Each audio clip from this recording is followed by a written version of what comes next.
시작합니다. 네, 대장동 개발 논란부터 고발 사주 의혹까지 연일 새로운 뉴스들이 터져나오면서 대선 전국 요동치고 있는데요. 박상도 의원의 아들 50억 퇴직금 논란, 윤석열 전 총장의 부친이 화천대유 대주주인 김만배 씨 누나에게 집을 팔았다는 사실, 뭐 여러 가지 의혹들이 있는데 그중에서 진짜 의혹은 뭔지, 그리고 몸통은 뭔지, 국민의힘은 어떻게 생각하는지, 국민의힘 당대표 나와 계십니다. 이준석 국민의힘 당대표 나와 계십니다. 안녕하세요. 네, 안녕하세요. 예. 미국을 지금 한 3일 전에 갔다 오셔서 시차 적응이 잘 안 되셨을 텐데 나와 주셔서 고맙습니다. 미국에 있을 때도 시차 적응 못했습니다. 한국 자꾸 일이 터져가지고. 자꾸 일이 터져서. 그거는 좀 여쭤볼게요. 그때 김기현 원내대표는 추석 전에 곽상도 의원의 아들이 50억을 받았다는 어떤 제보가 당내로 들어왔던 거는 알았던 것 같더라고요. 보니까 언론 보도를 보니까. 제가 그래서 그 제보에 이제 사실 뭐 정보지, 사설 정보지, 저희가 찌라시라고 하는 그 형태로 들어온 것이기 때문에 그거는 상당한 사실관계 확인이 필요합니다. 제가 그래서 그때 3-4명 정도 이름이 더 있었다 했는데 어제 민주당 윤호중 원내대표께서 그걸 무슨 국민의힘 인사 3-4명이 더 있다는 식으로 받아가지고 속된 말로 똥볼을 차셨던데. 그 제보에는 3-4명이 다양합니까? 여야? 그 안에 솔직히 말하면 박영수 특검 이름도 있었고요. 그리고 권순일 대법관 이름도 있었고요. 또 다른 이재명 지사의 친분이 있다고 하는 인사의 이름도 있었고요. 그러니까 그게 뭐 국민의힘 명단이 거기에 곽상도 의원 이름도 있었던 것이고. 거기에는 뭐 곽상도 의원 아들 50억 이렇게 돼 있었습니까? 금액은 그렇게 안 나와 있고 제가 그래서 일부는 내용을 저희 인지하고 있었고 일부는 달랐다고 하는 게 그렇군요. 금액이 좀 차이 나는 금액으로 적혀 있었습니다. 거기에. 이슈 양상이 지금 대장동 특혜 개발 의혹에서 곽상도 의원 아들의 50억 원 퇴직금 논란으로 가고 있습니다. 어떻게 보세요? 그거는 여권의 시각이죠. 여권의 시각이 아니고 여론의 시각 같은데. 곽상도 의원 건은 솔직히 말하면 저도 계속 얘기하는 것이 그 50억에 대한 해명으로 산재 이런 거 이야기하면은 여론이 그렇게 받아들이기 쉽지 않습니다. 그거는 산재는 말도 안 되죠, 사실. 그러니까 뭐 대한민국의 산재로 어려움을 겪으신 분이 한두 분도 아니고. 그럼. 산재로 50억 받은 분이 50억은커녕 5천만 원 받기도 어려운 게 현실인데. 그 상황에서 그런 해명은 매우 부적절하다고 저는 계속 지적하고 있고요. 다만 지금 뭐 수천억대에 달하는 화천대유라는 기업의 이익이라고 하는 것은 그것도 나름대로 지금까지 해명이 제대로 된 것이 아니거든요. 그렇기 때문에 저는 이 곽상도 의원에 대한 건은 저희도 줄기차게 곽상도 의원의 해명이 불충분하다라는 이야기를 하고 있고 저희는 뭐 예전에 조국 수호 이런 것처럼 상도 수호 이런 거 없습니다. 그렇기 때문에 그 국면은 길게 가지 않을 것이라 저는 이렇게 보고요. 다만 화천대유라는 것의 설계자라고 본인이 주장했던 이재명 지사에 대한 검증은 지속될 것으로 이렇게 보입니다. 이건 어떻게 보세요? 그때 당시에 그 정도로 대박이 날 줄을 몰랐다. 그래서 우리는 성남시 입장은 그냥 먼저 한 1,800억 먹고 그리고 나머지는 알아서 정리하는 걸로 그런 식으로 계약을 짰다가 나중에 보니 너무 큰 수익이 날 것 같으니까 뭐 결합사업도 하고 그래서 터널도 뭐 더 가지고 오고 뭐 이런 식으로 해서 5,500억 정도를 나머지 부분 1,800억 빼고 나머지 한 4천억 원 정도를 현물로 받았다. 뭐 이런 식으로 저는 판단을 하고 있는데 어떻게 보십니까? 저는 만약에 성남시라는 그 인구 100만의 집 지자체가 그 정도 부동산 보는 눈도 없는 지자체라 그러면은 저는 앞으로 그 지자체는 개발 사업하면 안 됩니다. 판교 대장동이라고 한다 그러면은 말 그대로 서판교 바로 밑에 있는 곳이고 뭐 고속도로도 면에 있고 그러다 보니까 거주 환경이 좋은 곳으로 이미 알려져 있고 그곳에 주택을 분양했을 때 이런 개발 사업을 했을 때 수익이 날 것을 예상하지 못했다 그러면은 애초에 그거는 공무원들이 무능한 거죠, 그거는. 그러니까 성남시 의회에서도 그 어느 정도 수익이 날 것인지에 관해서는 2015년에 설왕설래를 했더라고요. 그리고 제가 이제 어제 그 부동산 전문 변호사랑 이야기를 해봤는데 민관 합동으로 지자체에서 하는 경우는 그때가 거의 최초였던 건가 봐요. 그렇죠. 2015년이. 그렇죠. 실제로 그렇다 하더라도 예. 그 안에서 실제로 2천억 정도 남짓한 수익밖에 예상하지 못했다는 거. 그리고 사실 그게 우리나라가 웬만한 일들에서 민자 사업이나 이런 걸 한다 하더라도 예. 민간 사업자의 수익을 과대 계상해가지고 문제가 된 적은 많았어도 예. 이렇게 민간 사업자의 수익을 과소 계상해가지고 이렇게 문제가 된 적은 거의 없었거든요. 그러니까 예를 들어 뭐 인천대교 아니면 이런 거 지으면은 니네 나중에 돈 많이 벌 거야 이래가지고 인간 사업자 꼬시는 거지. 예. 거꾸로 과소 계상해가지고 이렇게 한다는 거는 좀 믿기지가 않습니다. 그 무능이냐 부패냐에서 무능도 있고 부패도 좀 결합돼 있는 것 같다 이렇게 보시는 겁니까? 제가 그래서 이 참 대선 주자로서의 이재명 지사는 참 곤란할 것이다. 왜냐하면 무능도 부패도 대선 주자에겐 치명적입니다. 네, 일반적인 공무원이라면은 뭐 무능해도 그냥 무능하고 가면 되겠지만은 예. 그리고 뭐 이 대선 주자에게 있어가지고 국가 경영이라는 책임이 있기 때문에 예. 뭐 이 정도 부동산 사업에 있어가지고 이익 예측도 못 한다고 한다 그러면은 예. 앞으로 큰 국책 사업들 어떻게 하겠습니까?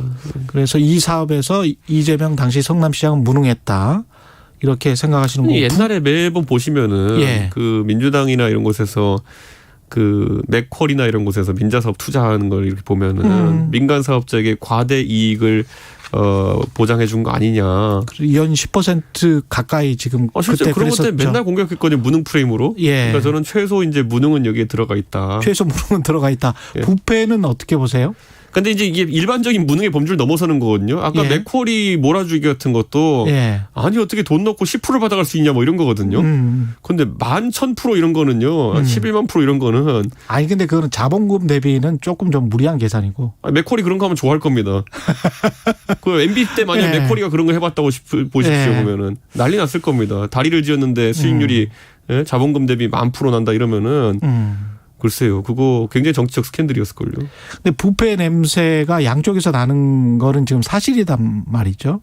곽상도 의원 아들의 50억도 뭐 명확하게 말할 수는 없습니다만은 어떤 뇌물성 주는 사람 입장에선 그런 것도 있었던 거 아닌가 그런 생각이 일반 국민들이 가지고 있는 생각일 거고. 아니 저도 그냥 솔직하게 말하면 곽상도 의원 예. 아들을 보고 그렇게 과도한 퇴직금을 줬겠습니까?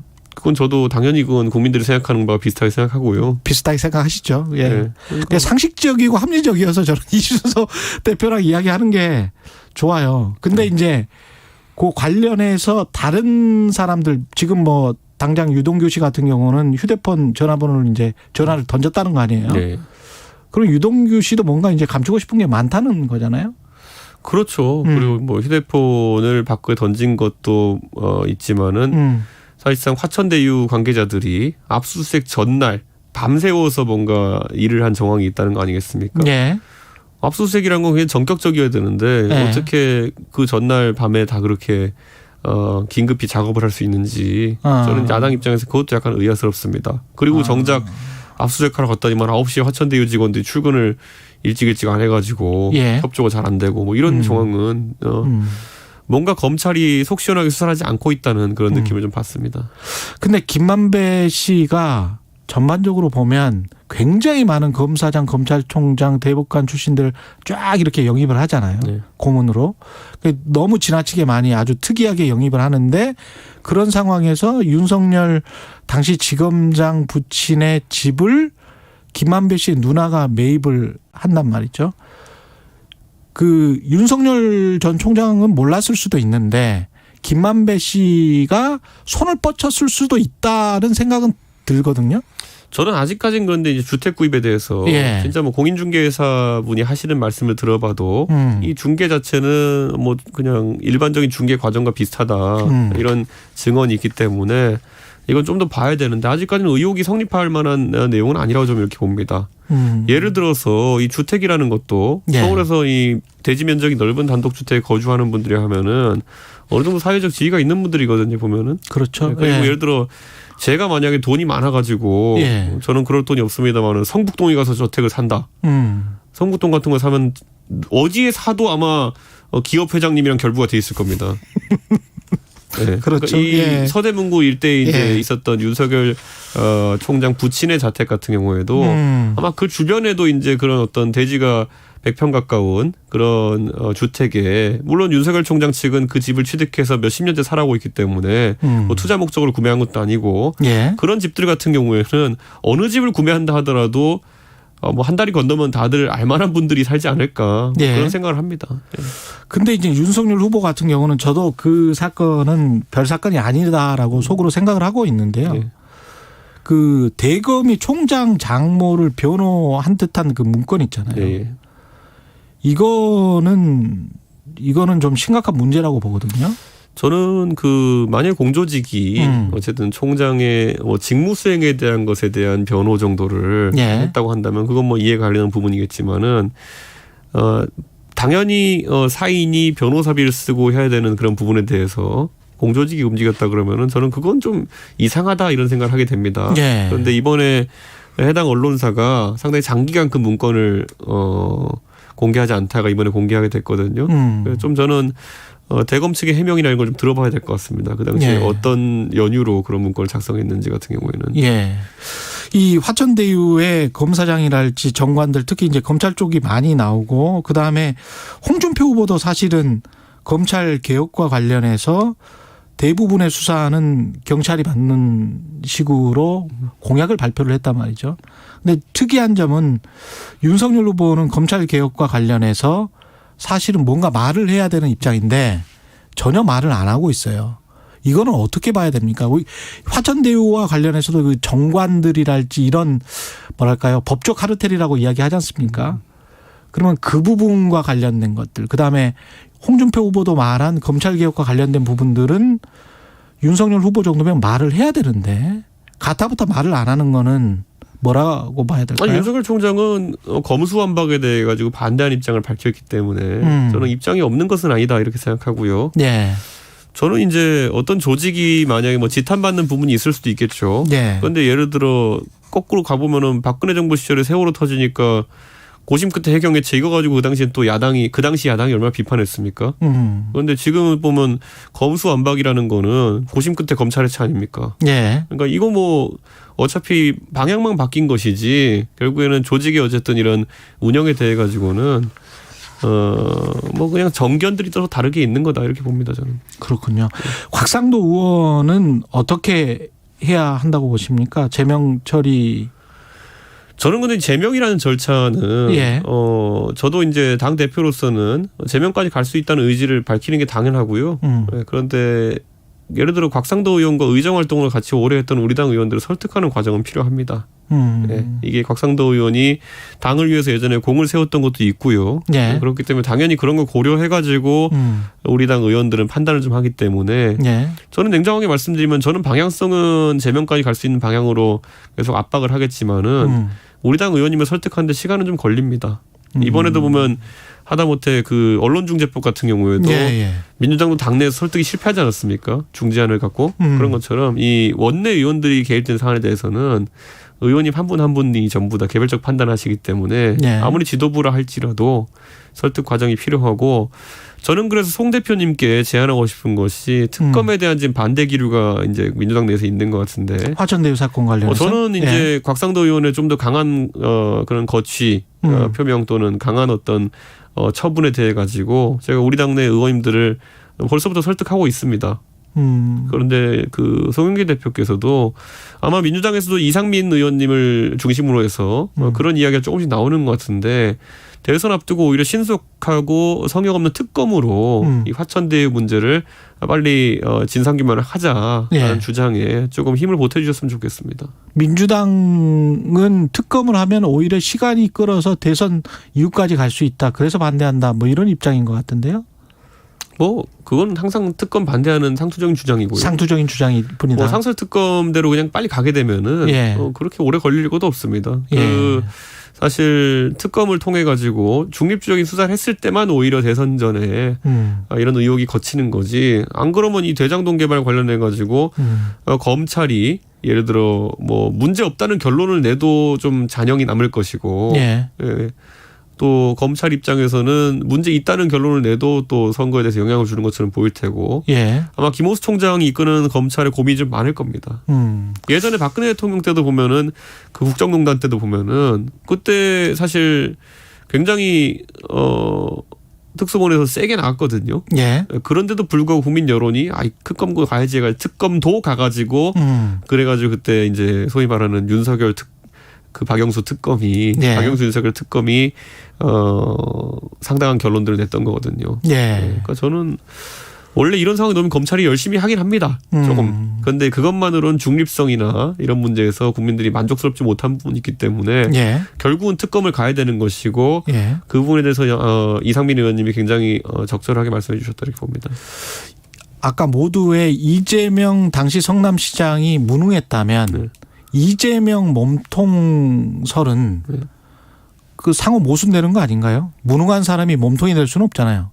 저는 근데 본인이 설계자라고 했다는 거는 예. 굉장히 능동성을 가지고 이걸 바라봤다는 것이고 어제 이제 모 언론의 보도에 따르면은 화천대유를 본인이 잘 모르는 것처럼 이야기했는데 네. 화천대유라는 회사의 얼개가 적힌 문건에 이재명 지사가 서명한 것이 또 이제 드러났기 때문에 이거는 또 언론이 취재를 계속 하다 보면은 이재명 지사가 과연 무능만 있을 수 있느냐에 대해 가지고는 좀 다른 이야기들이 나올 수 있다고 봅니다. 알겠습니다. 시간이 참 아쉽습니다. 근데 오늘 와서 끝났어요. 이거 뭐 예. 방어만 하다 가는 것 같은 느낌이라고요. 아니요. 공격도 많이 하셨습니다. 예. 예. 말씀 감사하고요. 예. 이준석 국민의힘 대표였습니다. 고맙습니다. 예, 감사합니다. 예, KBS 1라디오 최경영의 최강시사 1부는 여기까지였습니다.